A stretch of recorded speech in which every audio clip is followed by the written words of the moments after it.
पुराने वक्तों में आशिक लोग अपने दिलों की अनकही बातें यहाँ आकर चिल्लाया करते थे। तुमसे मोहब्बत करती हूँ बारान काराबे। मैं तुमसे मोहब्बत करता हूँ दिलान काराबे। Güneşe vurulmuş bir ay gibi ben,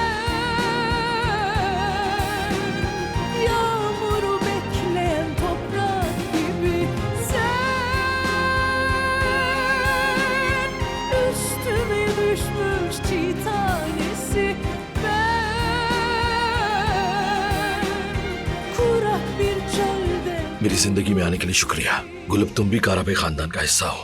गुल फराद काराबे, अभी हमें किसी को सरप्राइज देना है। इस बार मुआहदा आपकी तरफ से तैयार हुआ है, इसलिए मैं मुतमईन हूँ। शुक्रिया। मुझे यकीन हो गया है कि मैं प्रोफेशनल लोगों के साथ काम कर रहा हूँ। कॉन्ग्रेचुलेशंस। ये यहाँ तक आ गया है, हमें इस्तेमाल करना काफी नहीं था क्या? जवाहिर, तुम्हारे ही कहने पे मैंने फराद काराबे से बिजनेस डील कर ली थी ना, तो तुम क्यों आए यहाँ? मेरे पास हमेशा प्लान बी होता है। ये क्या कर रही हो हनीफा? जब कहीं जाना ही नहीं तो फिर हमें खुद को भी बचाने की तदाबीर इख्तियार करनी होगी। ये लोग मुसलसल आउटिंग और शॉपिंग कर रहे हैं। बहरान ऐसे ही तो मारदीन नहीं गया होगा, जरूर कोई काम है उसका। शायद वो औरत इसरा का पता जानती है। शाबाश तहसीन।